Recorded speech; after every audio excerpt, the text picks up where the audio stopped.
අවුරුදු 25ක කෙල්ලෙක් ඇත්තටම වයසෙන් වැඩි අවුරුදු 25ක කොල්ලෙක්ට වඩා.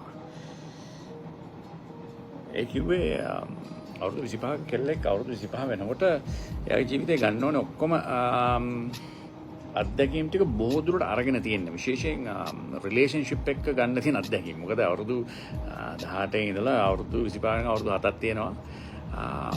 එයාට සම්බන්ධ වෙන්න තියෙන සම්බන්ධකම් ගොඩක් වැඩි. අවුරුදු 18 කොල්ලෙක් වෙන්න පුළුවන්, අවුරුදු 50 මිනිසෙක් වෙන්න පුළුවන්. හොඳ ඒ කෙල්ල ඒ ගත්ත අත්දැකීම් ප්‍රමාණයත් එක්ක ඒ කෙල්ලට තියෙන අත්දැකීම් සහ එයාගේ තියෙන වැඩිමල් ගතිය වැඩි කෙල්ල අවුරුදු 25 වෙනකොට. නමුත් පිරිමියෙක් එහෙම නෙමෙයි. පිරිමියෙක් වෙන්න අඩුම ගානේ අවුරුදු 35ක් 40ක් යනවා. මොකද එතකොට තමයි එයා ඒ අත්දැකීම් ටික අරගෙන හරි තත්ත්වයකට ඇවිල්ලා රිලේෂන්ෂිප් එක මැනේජ් කරන්න පුළුවන් තත්ත්වයට එන්නේ. ඉතින් පිරිමිවාලා හිතනවා නම් පොඩි හිච්චි කොල්ලෝ ආලා හිතනවා නම් අවුරුදු 25 දී ඔයාට මාරගේමක් ගහන්න පුළුවන් මේ අවුරුදු 25 කෙල්ලෙක් වාට හැන්ඩල් කරගන්න පුළුවන් කියලා. ඒක පට්ට. නමුත් බොහෝ දුරට ඔයාලා ඒක කරගන්නේ නැහැ.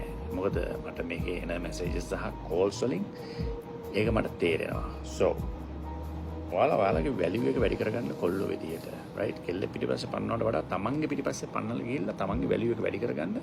එතකොට තමන් අවුරුදු 30 35 වෙද්දි තමන් හොඳ හයි වැලියු හොඳ ක්වොලිටි එකක් බිල්ඩ් කරපු හොඳ මයින්ඩ්සෙට් එකක් තියෙන හොඳ ෆයිනෑන්ෂියලි හොඳ ෆ්‍රීඩම් එකක් තියෙන ෆයිනෑන්ෂියලි හොඳ ස්ට්‍රෝං ඒ වගේම තමන්ගේ හෙල්ත් එක හොඳට වැඩි කරගත්ත හොඳ පිරිමියෙක් තත්ත්වයටපත් වෙන්න. එතකොට තමන්ට ඒ කියන මට්ටමේ කෙල්ලෙක්ව තමන්ගේ ගාවට ගන්න පුළුවන් දනගගා බඩගගා ඉන්නේ නැතුව.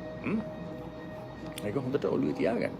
එතකොට ඔය චූටි හිච්චි කොල්ලන්ගේ තියෙන ඔළුවල තියෙන ගැටලු ටික විසඳෙයි මේ ෆෝන් කෝල් ගන්නෙත් නැතුව මට.